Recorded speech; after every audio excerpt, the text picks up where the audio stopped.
And he has the white pieces here. Magnus Carlsen on a roll. 6 out of 6 in game week 7. Yeah, Magnus gets the white pieces again. And here it's the Queen's Gambit accepted again. Very similar to the opening that Duda played against him until this last move. Black actually trades off a set of pawns, giving white an IQP, an isolated Queen's pawn, which might look weak on paper, but gives white a lot of space to maneuver with. And Magnus is actually even happy to trade queens. Oh, this isn't something I've seen before. This is a bit of an interesting, unique spin on what is a very well-known opening. Magnus takes the queens off in order to go for quick development. The isolated pawn is weak, but he gets active piece play in return.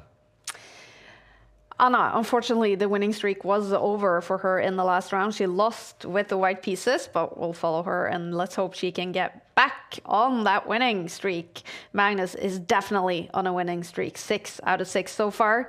He is playing a grandmaster now from Russia, who has 2 points on the Champions Chess Tour standings. He has scored some really, really nice results in the autumn split with a 10th place in game week 1 as one of his top results. Played all title Tuesday. He loves the format, ticking down to 4 minutes on the clock.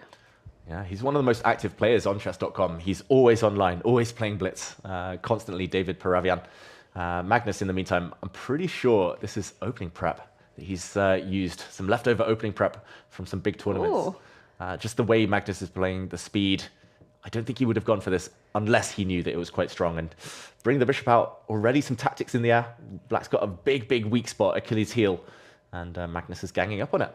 Is Magnus still working on openings, do you think, together with his coach Peter Heine and team?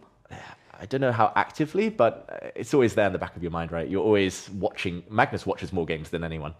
So he kind of borrows ideas, I think, from all the top players and puts his own spin on them. And yeah, I've talked about openings a lot with Magnus. He's constantly trying to learn more, even if he's not sitting there with a computer for 8 hours a day, like some others do. All right, this is round 7. Can Paravyan beat Magnus Carlsen both on 6 out of 6? A winner will be on a perfect score. A draw means they are on 6.5.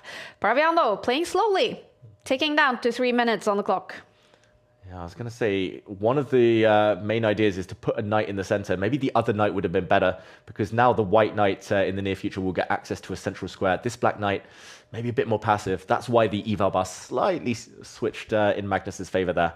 But ultimately, it's still a very, very small advantage. It's hard to go for an attack. That's the issue with queens off the board.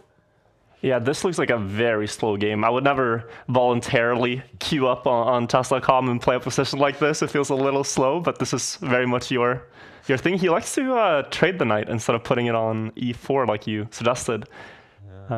Does this, like, is there a sort of overarching theme he's playing towards, like trading off a lot of pieces is good or something like this? Yeah, I think he's going for what we call good knight versus bad bishop.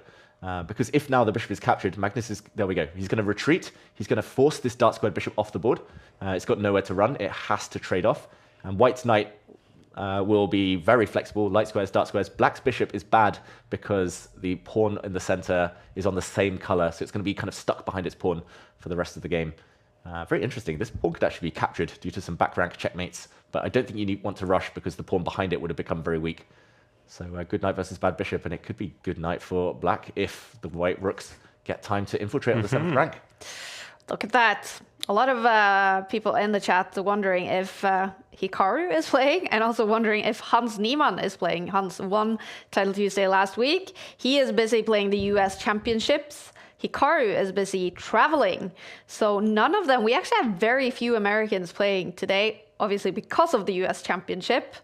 But that's going to affect them on the country standings. We are paying attention to that. And heading into game week 7, Russia was on top of the country standings. Paravyan is also fighting here for points to Russia.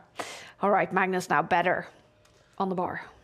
Yeah, this is really difficult to defend. I think, well, black was about to offer a trade of rooks, and it would have been impossible for Magnus to avoid that for too long. So now the white knight was keeping the black king honest, saying, okay, you have to step back.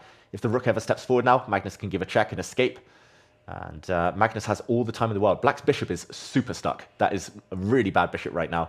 So Magnus has all the time in the world to step forward with his pawns on this side, maybe even on the other side. He'll start improving the white king, maybe start zigzagging it forward later. And yeah, it's a matter of time before Magnus tries something. Whether it works is another question, but he's definitely the one in the driver's seat right now. Yeah, he's the one controlling the pace. Like, he has all the time to do what he wants, improve his position. Black kind of has to wait for his moves, right?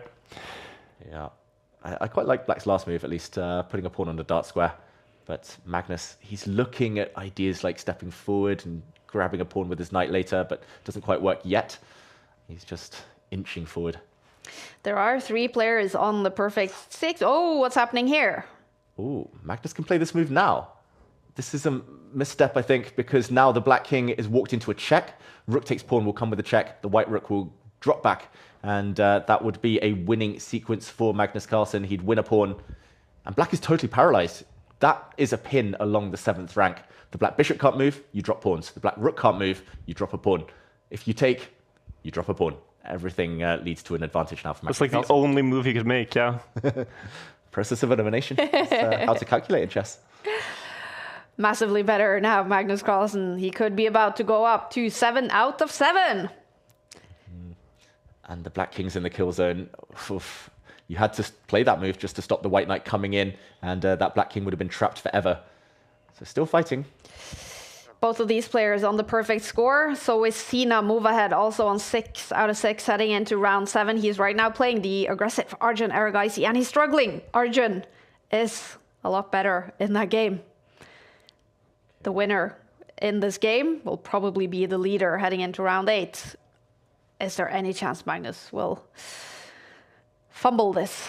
Well, he needs to deliver checkmate, but he's going for it. And this is a very sneaky idea. If he can support this square, he's not threatening it yet, but if he can bring his king in and deliver this check, it's mate. The black king has no squares. If he can push his pawn forward and do it, it's mate. So now, big threat. And oh, and as you say it, yeah, Paravyan sees it.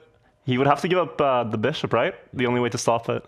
unstoppable, yeah. Bishop check would drive the knight away temporarily, or you could drop it back, but the knight is so well placed. That's the worst bishop ever, the best knight ever. And we're going to see checkmate end this game. Magnus on 7 out of 7. Look at him!